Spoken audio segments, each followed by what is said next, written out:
Yeah, to me, I'd be like to be very clear. I think we are collectively appalling.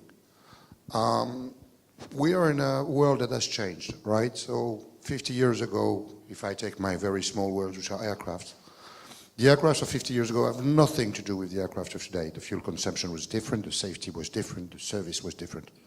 The slip is actually exactly the same. So we are the only industry that talks about innovation and still have guys walking around the market with files under their heads. That's prehistorical. People come and visit it. I don't know if you realize, but we got a bunch of tourists coming to see brokers with their files. Because an industry that works so on a such retarded manner in terms of efficiencies, I mean, is attractive to tourism.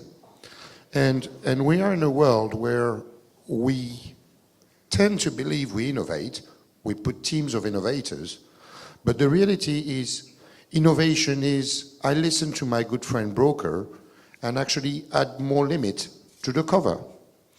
And I feel I innovate. The last time a company did that, it was on the Airbus placement, and it took a $540 million loss last week by just raising stupidly a limit beyond the PML.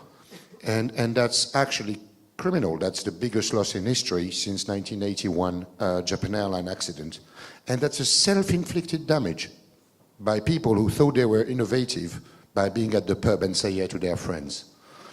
And so that's what innovation is not.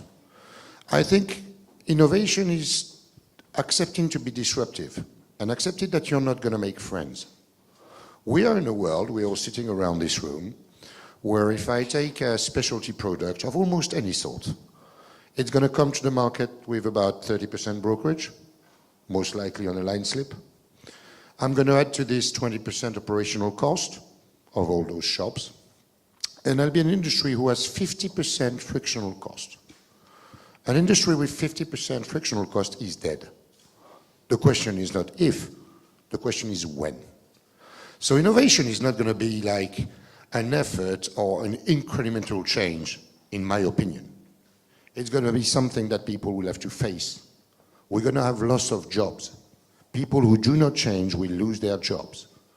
And I think that's a reality, and at the same time, a fabulous opportunity for all of you around this room who are prepared to challenge themselves and accept that the current model cannot continue and take the opportunity and run the risk to live your dream.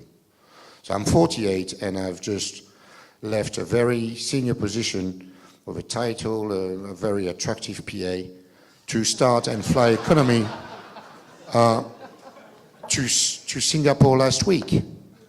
But it's never too late. It's like giving up smoking.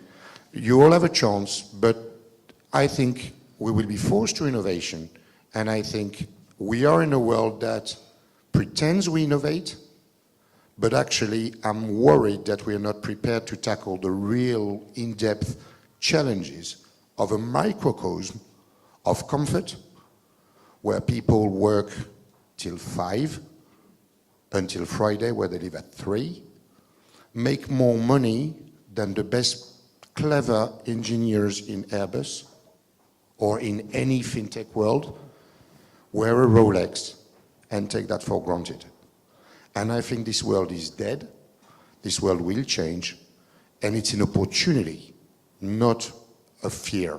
You should be embracing this opportunity of a market which, in my opinion, will change. Awesome.